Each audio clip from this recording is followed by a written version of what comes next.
Fala pessoal, Jander Ferreira aqui, estamos de volta para dar continuidade à resolução de questões da prova da Câmara Municipal de Rondonópolis, cargo analista legislativo, redação e revisão. Nos vídeos anteriores, finalizamos a resolução de questões de português de conhecimento geral.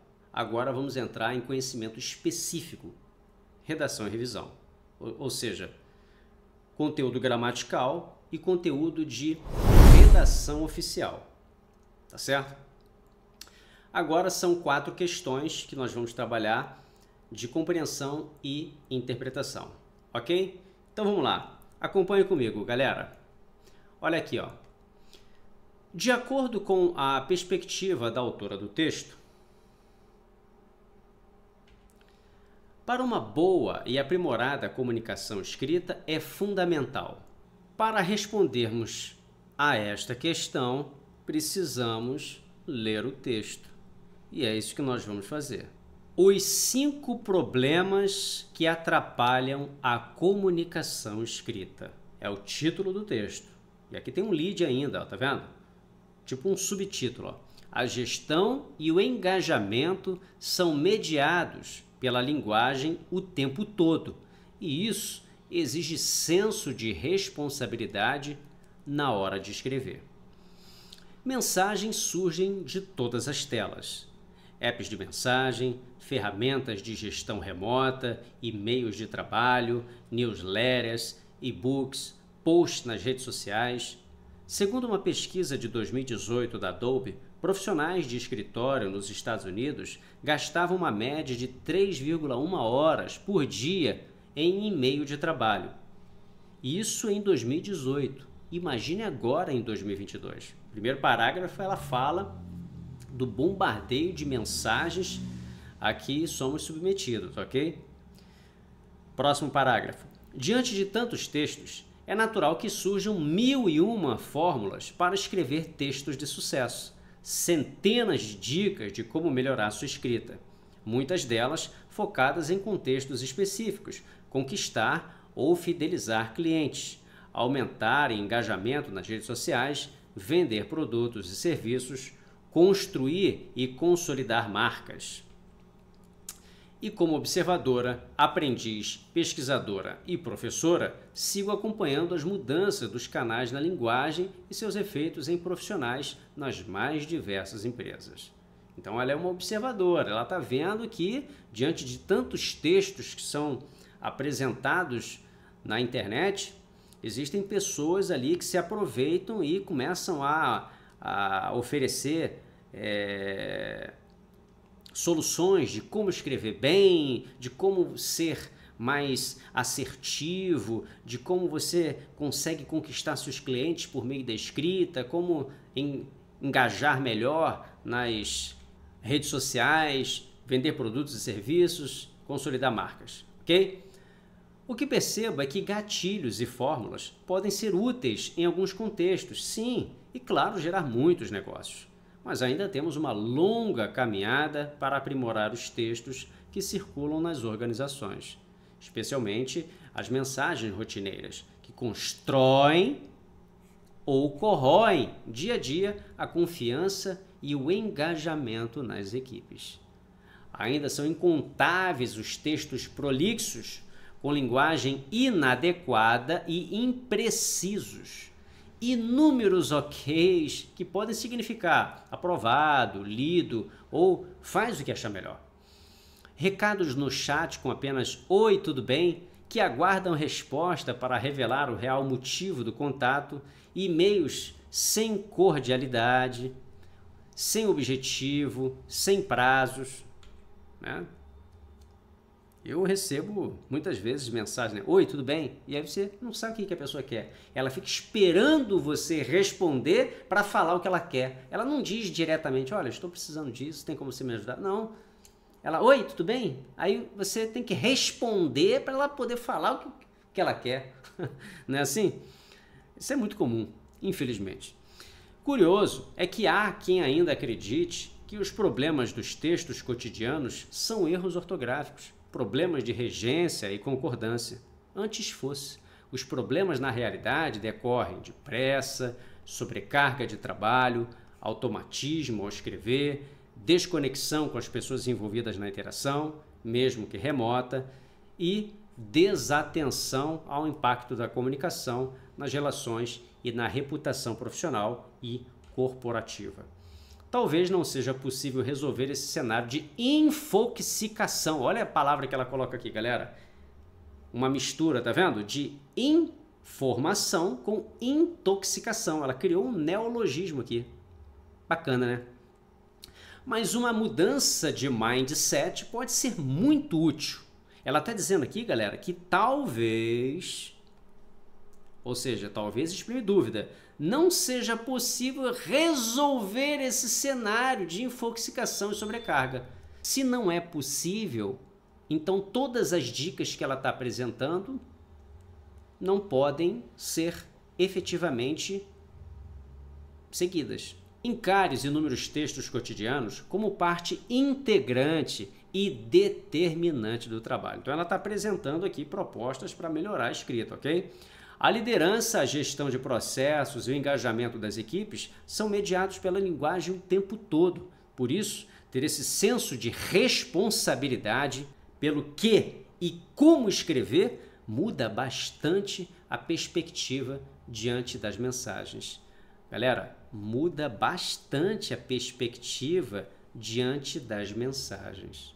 Experimente investir 1 minuto a mais antes de começar uma mensagem e antes de apertar o botão enviar. Então você vai investir 1 minuto a mais antes de escrever e antes de enviar. Eu sei que parece ser perda de tempo, até impossível achar 1 minuto que não existe na sua agenda. Só que o retorno sobre o investimento é grandioso. Qual é a consequência de você dedicar 1 minuto a mais? Menos retrabalho, menos conflitos desnecessários, o seu texto vai ter mais precisão e mais assertividade. Não é uma fórmula matemática, porque o contexto está sempre ali para nos surpreender e nosso olhar pode estar sempre mais atento a pequenos, grandes detalhes no uso das palavras. Mas pode ser um passo e tanto para navegar pelo oceano de mensagens infindáveis que tanto dizem sobre quem somos, sobre como nos relacionamos e sobre a empresa que representamos. Sigo observando, aprendendo, linguista e curiosa que sou. E você? Galera, texto da doutora Vivian Rios Tella, doutora em Linguística da Unicamp, ok? Então, respondendo a questão, vamos lá. De acordo com a perspectiva da autora, para uma boa e aprimorada comunicação escrita é fundamental seguir muitas fórmulas para escrever bem. Galera, a perspectiva da autora não é seguir muitas fórmulas. Não é. Qual foi a perspectiva dela? Uma mudança de mindset pode ser muito útil. O que ela está falando? Para encarar os inúmeros textos como parte integrante e determinante do trabalho. Ler todos os e-mails recebidos com atenção redobrada. Galera, ler todos os e-mails.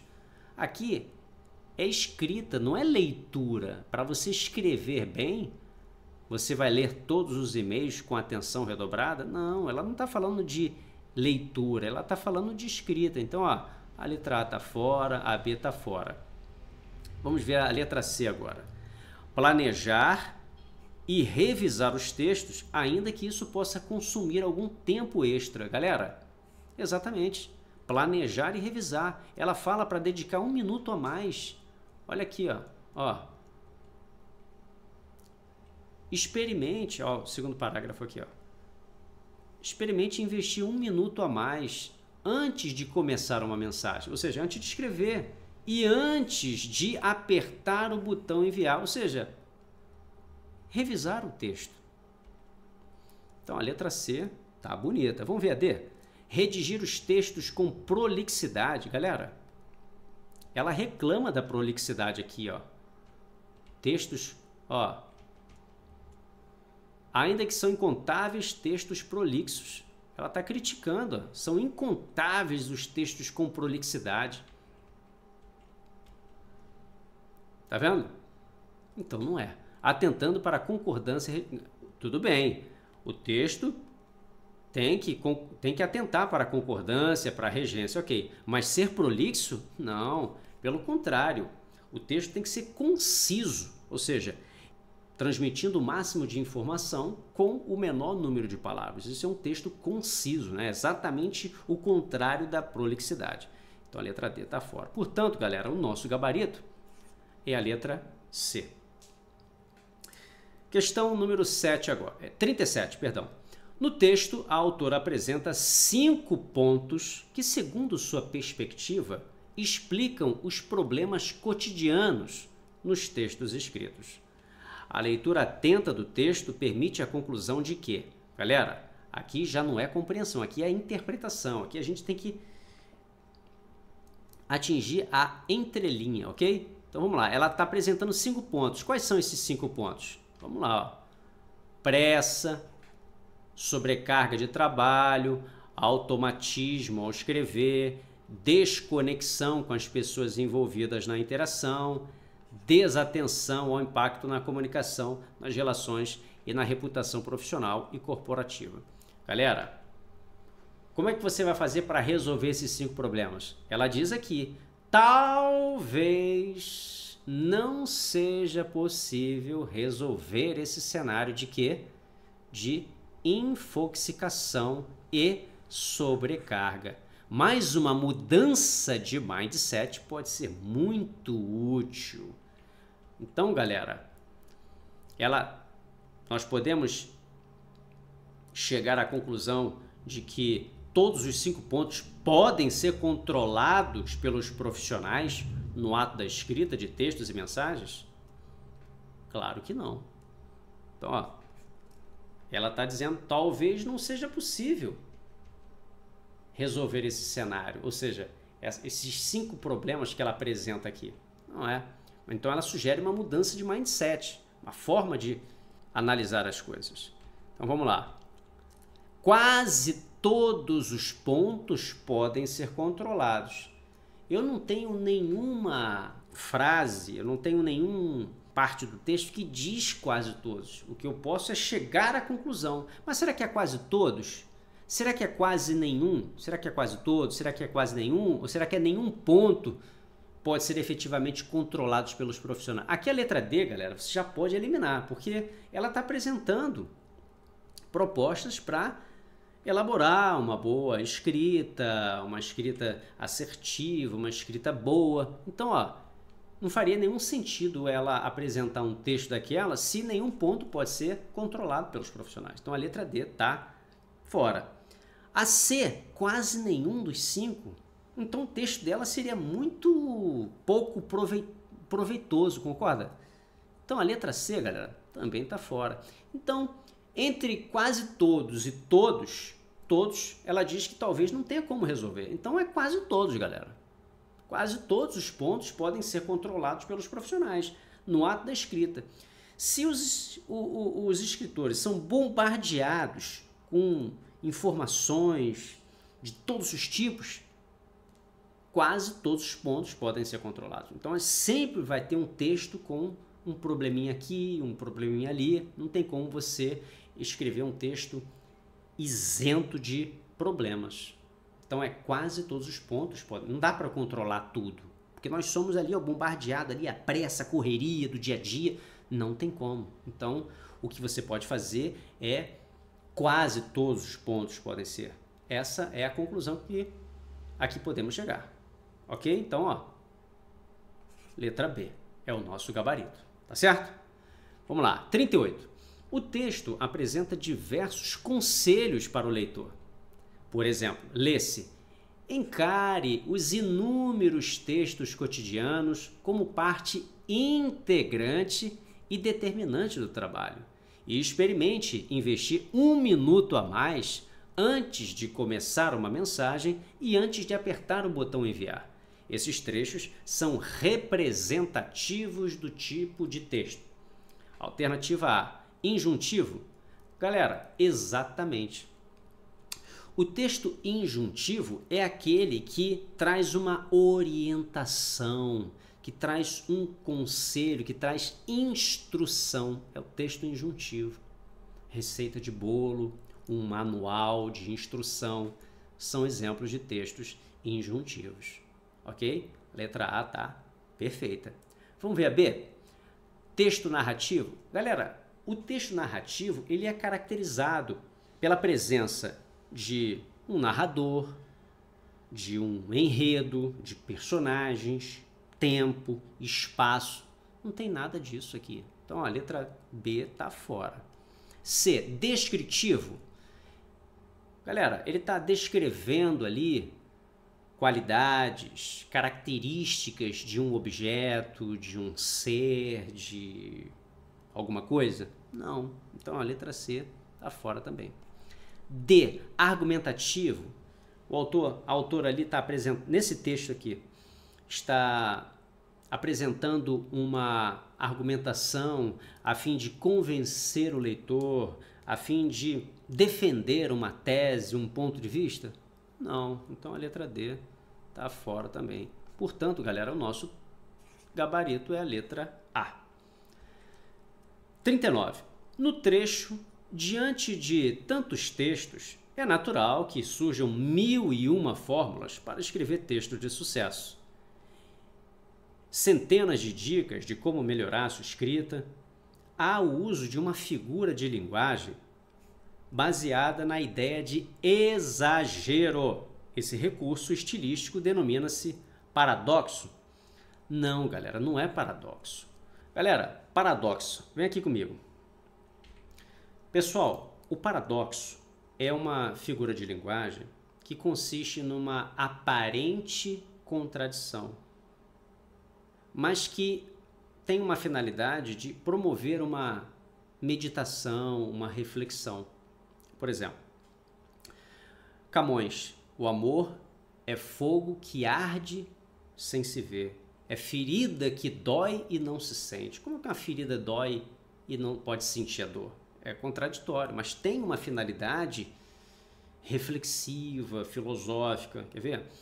Uma outra é: a internet une pessoas distantes e separa pessoas unidas. Como é que pode? A internet pode separar pessoas unidas e aproximar pessoas distantes. Então você imagina, pessoas que estão em países diferentes, elas podem se unir pela tecnologia, né, graças à internet. Elas podem matar a saudade, podem conversar, manter o contato, né? Ao passo que pessoas que estão jantando no mesmo ambiente, ali na cozinha ou na sala de jantar, estão distantes, porque elas estão próximas, mas a internet está distanciando uma às outras. Então, cada uma está mexendo no celular e não tem mais aquele contato próximo, não tem aquele contato de conversar, de proximidade, ok? Então, aqui, paradoxo é uma figura de linguagem que consiste numa aparente contradição para você ter ali uma reflexão, meditação, ok? Então, paradoxo não é. B, hipérbole. Aí, galera, hipérbole.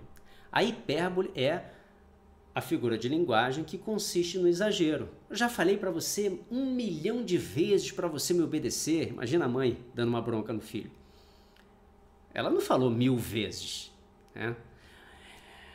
A menina chorou rios de lágrima. Pô, imagina a quantidade de lágrima que é necessária para poder formar um rio. É um exagero, né? Então a hipérbole é a figura baseada no exagero, valeu? Ok? Apóstrofe. Galera, o apóstrofe já é uma figura de linguagem que consiste num chamamento. É vocativo. Pensa no vocativo, né, numa forma de você invocar alguém, né? Papai, vem aqui. Papai, me ajude. Então você chama alguém, ok? Apóstrofe. Eufemismo. O eufemismo é uma figura de linguagem que consiste numa suavização, né? A fim de você evitar a dor, a fim de evitar um choque. Por exemplo, você vai trazer uma notícia fúnebre, você não vai falar, ah, nosso amigo morreu. Olha, nosso amigo, infelizmente, não resistiu aos ferimentos e está descansando agora. Ou então, ele agora está nos braços do Pai, ou ele foi ter com os anjos. Então, existem várias maneiras pelas quais nós podemos usar o eufemismo, tá? É um objetivo de suavizar, de trazer mais conforto diante da dor, ok? Existe um outro tipo de eufemismo também, né? Quando a pessoa imagina, o político roubou. Aí eles não falam, não, o político roubou. Não, olha, o político desviou verbas. Ele não roubou o dinheiro público, ele desviou verba. Desviou. Então, desviar é um tipo de eufemismo. Então, galera, o nosso gabarito é a letra B, hipérbole, ok? 40, para fechar. Mas ainda temos uma longa caminhada para aprimorar os textos que circulam nas organizações, especialmente as mensagens rotineiras, que constroem ou corroem dia a dia a confiança e o engajamento nas equipes. Por meio da leitura desse trecho, conclui-se que as mensagens do dia a dia produzem o efeito de alternativa A, sempre fortalecer a confiança nas pessoas. Galera, o que está dizendo aqui, mais ainda temos uma longa caminhada para aprimorar os textos que circulam nas organizações, especialmente as mensagens rotineiras, que constroem ou corroem. Tá aqui, galera. Constroem ou corroem. Construir, corroer. Tem sentido aqui de destruir. Dia a dia, a confiança e o engajamento nas equipes. Então, sempre fortalecer? Não. Sempre prejudicar? Não. Ora fortalecer a confiança, ora prejudicar o engajamento nas equipes. Aí, é o que o texto está dizendo. Ok? D. Invariavelmente prejudicar a confiança nas pessoas e o engajamento nas equipes? Não, não é invariavelmente, é variavelmente. Ele está variando. Tanto é que ora fortalece, ora prejudica. Ok? Então há variação, não é invariável. Então a letra A está fora, B está fora, D está fora. Portanto, galera, o nosso gabarito é a letra C. Volta aqui para mim. Bom, pessoal, acabamos de resolver as questões de compreensão e interpretação. Vamos dar uma pausa agora para depois, na sequência, começar com a parte de gramática do conteúdo específico. Tá? Já já eu estou de volta. Até!